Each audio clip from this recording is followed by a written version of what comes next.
दोस्तों, हम प्रभु श्री राम और रामायण की कथा अपने बचपन से सुनते चले आ रहे हैं।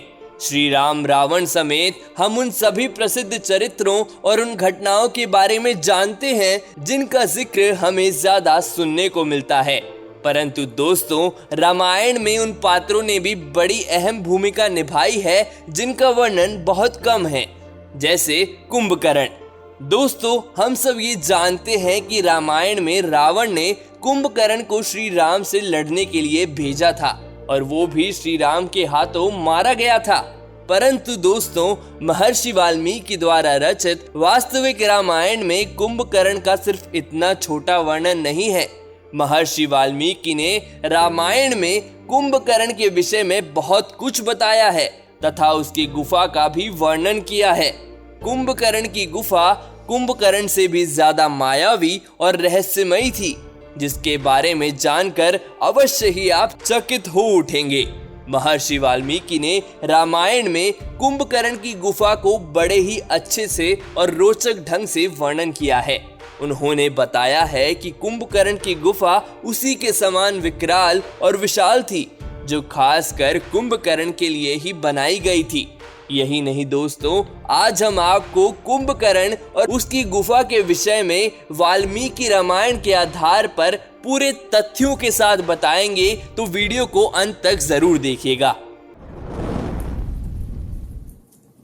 दोस्तों, महर्षि वाल्मीकि ने रामायण के युद्ध कांड में सबसे पहले कुंभकर्ण का वर्णन किया है।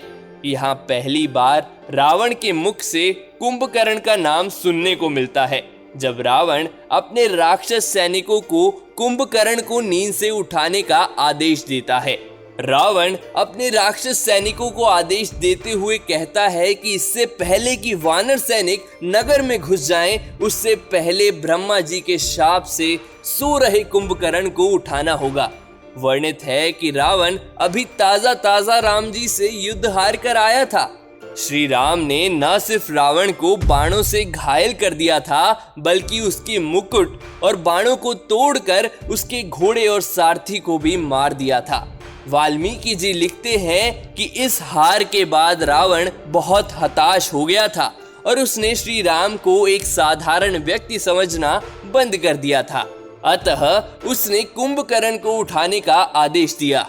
युद्ध कांड में पहली बार यहाँ महर्षि वाल्मीकि कुंभकर्ण की गुफा का वर्णन करते हैं, जब रावण के आज्ञा अनुसार उसके सैनिक कुंभकर्ण को उठाने के लिए उसकी गुफा में जाते हैं। सैनिक सुगंधित फूल मालाओं और बहुत सी खाने की वस्तुओं को लेकर गुफा के पास जाते हैं। वाल्मीकि जी लिखते हैं कि गुफा का द्वार बहुत ही ऊंचा तथा कई योजन लंबा और चौड़ा था। गुफा के अंदर से सैनिकों को सुगंधित फूलों की खुशबू आ रही थी तथा गुफा अंदर से बहुत ही मनमोहक भी थी।